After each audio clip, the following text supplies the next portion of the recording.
Lindsay here, the Frugal Crafter. Today we're going to do some marbling, and it was a lot of fun. This video is brought to you by smartartbox.com, and all the supplies I'm using today for the most part are from this box. So I opened up this box and I saw that it was a marbling project, and honestly, I was a little bit disappointed, but I decided I would go ahead anyway, because I've always been disappointed with my marbling results. But let's look at what's in the box. We got a pad of Stonehenge paper, which I was really excited about because it's great for colored pencil, and I was really looking forward to using it for that. But it came in this box with some Duralar as my surface, Dura-Bright. It's kind of like Yupo, but it's like thicker and opaque and white, and it's a nice smooth surface for doing the marbling on.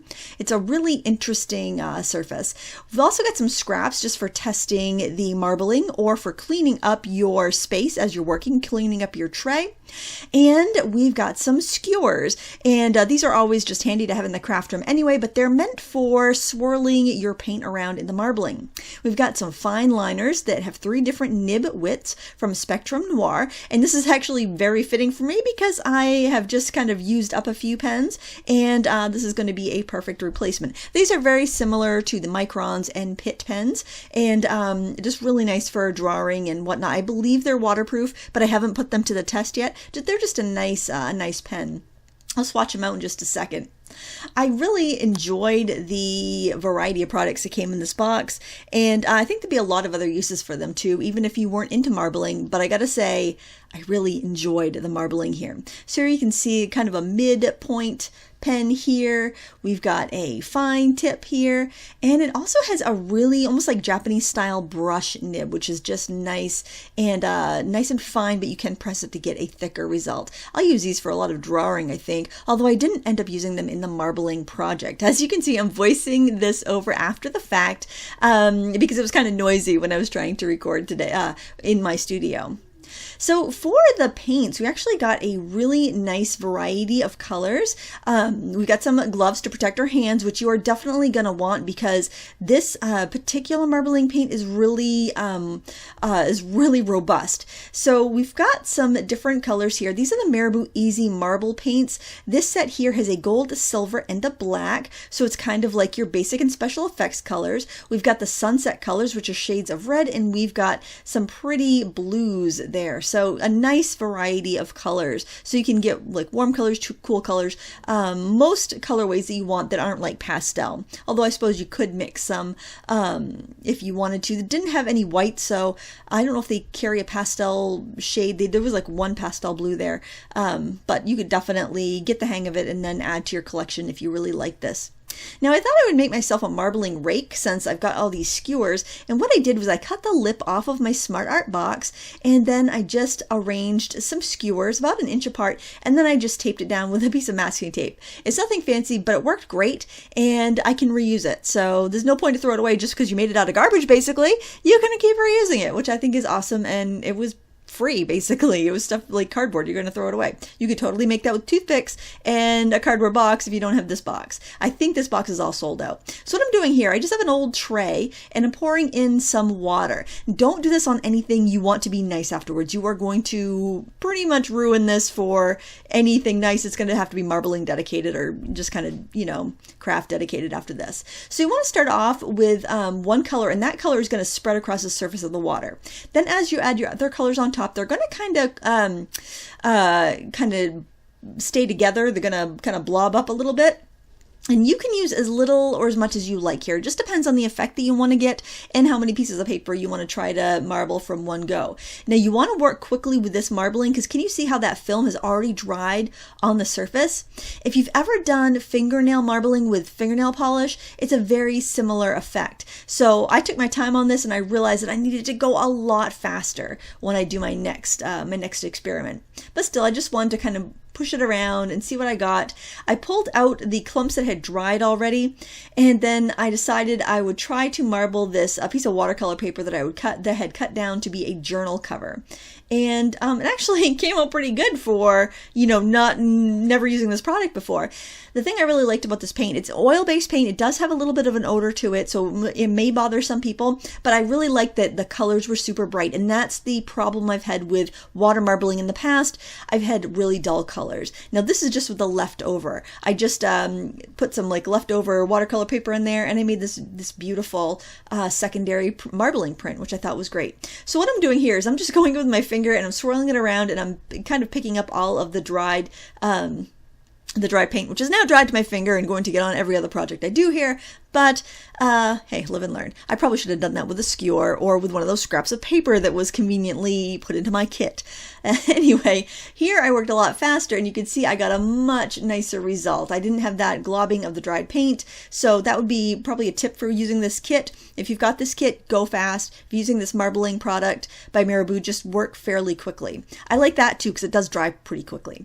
So now I'm using that Dura-Bright, that plasticky paper product.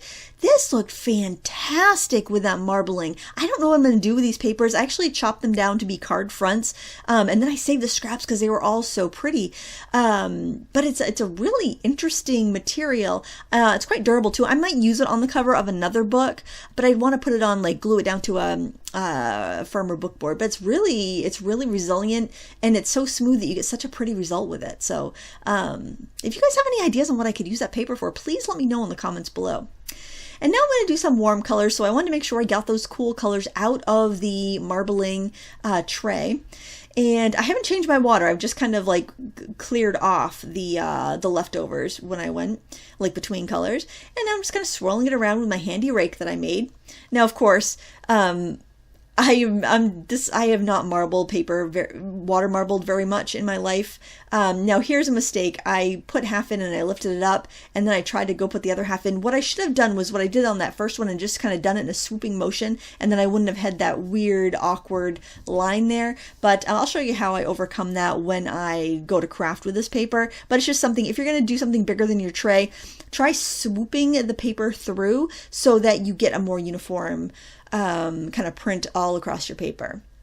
So I think I'll probably show that technique again because I did have another cover to do. And it was just a lot of fun. It was fun to see what I would get when I mixed different colors, how the different colors reacted. My little rake tool, see how I'm swooping that through there? That's what you want to do. And look, you get a really nice continuous marble, and you don't have any of those awkward spots. So you can use that as a continuous cover on a journal or something and not have to, cover anything up, which is nice.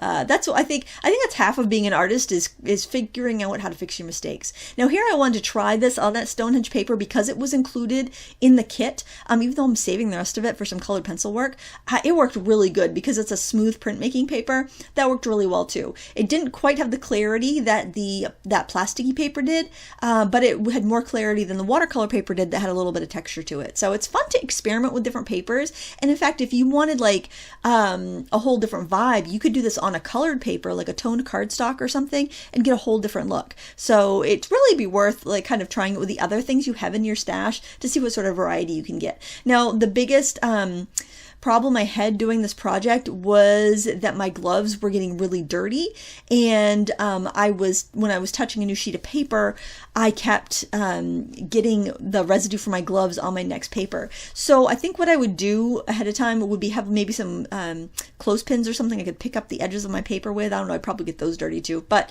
it's worth a thought trying to think of some way to keep those sides of the paper pristine. Also, make sure you have plenty of room around you where you're working to put your dried papers. I had them like leaning up against everything, and I'm on the floor.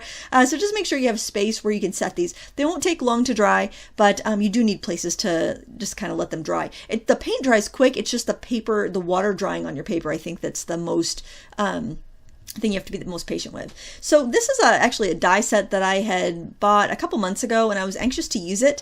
It makes a journal. It's by Art by Marlene, and I was really curious about this because I love to make books. I found that it makes it the process take longer. You're better off just to use corner rounders and cut the paper with a paper trimmer. Personally, I think. But, I had it. I wanted to try it out. The books were really cute, and I thought that would be really fun with this kind of special paper. And I wanted to cover up that mistake that I made on that orange cover, because I did like the orange. And I just took a piece of one of the pieces of scrap watercolor paper that I had marbled, and I just trimmed it to a rectangle, and I glued it in. Now I had to use a permanent glue stick on this because the oil-based paint is so slick. My double-sided tape wouldn't stick to it. Now, I love laminating things. It makes paper super durable, and I thought this would be a great opportunity to protect these journal covers just by laminating them. And it worked great. After I laminated it, I just trimmed my pockets fairly close, left about 1/8 of an inch of a gap, and then I put some elastic cord through the holes in my journal cover. And obviously, if you don't have that die, just fold your paper, fold your cover piece in half with a little bit of a lip there, and you can do the same thing. And since I only had beading elastic, I decided to double it up. So I just wanted to, if it looks kind of awkward the way that I'm doing it, I did end up doubling up my elastic cording so it would be a little bit stronger, and then you just slip your pages in. But like I mentioned, you could do that with paper punches. It just makes a cute little kind of pocket. It's, just really handy. You can make a little elastic band to go around it. I decided I would try using a Velcro to close it. And I need to find a different adhesive. I was using some like score tape on it because I thought that would be strong enough, but I just couldn't get it to really hold the cover too well. So I would recommend using a stronger glue for that. But what you want to do is cut your hook and loop Velcro pieces and stick them together and put your adhesive on it, and then close the book and then burnish it down so that you've got your Velcro's lined up and you'll have a nice little closure there. But just make sure that either use a sticky back already Velcro that's really strong, or use a strong glue. But I think they're super cute. My daughter Maisie took the orange one. I let her pick one, and Lila, she didn't care to have one, but I think they're super cute. And I used a sketchbook paper for the inside. I used the Blick Sulfite drawing paper for the inside because that's robust enough to take light watercolor washes, and it's cheap enough that if I just want to use it for jotting down notes, I can. Now, I wanted to laminate my bookmarks, but you know what happened?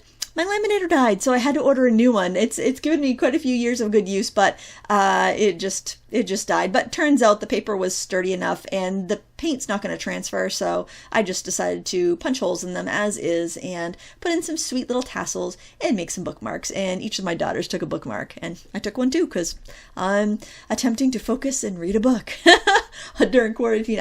I go through phases where I'll read all the time, or I just can't even focus on 2 pages. I don't know if you're like that, but I thought this was super cute. I wish I had done some thinner paper or maybe some washi tape, because that would be really cute wrapped around just plain old pens. I tried using some of that plasticky paper, but it was just too thick. But you get the idea anyway. And there you have it. There's some cute little stationery projects you can make with some marbled paper. I hope you give it a try. These Marabou paints were great. And if you would like to get a surprise box of art supplies in your mail every month, check out smartartbox.com. They deliver to many countries, and it's always fun to try something new, something that I never would have tried before.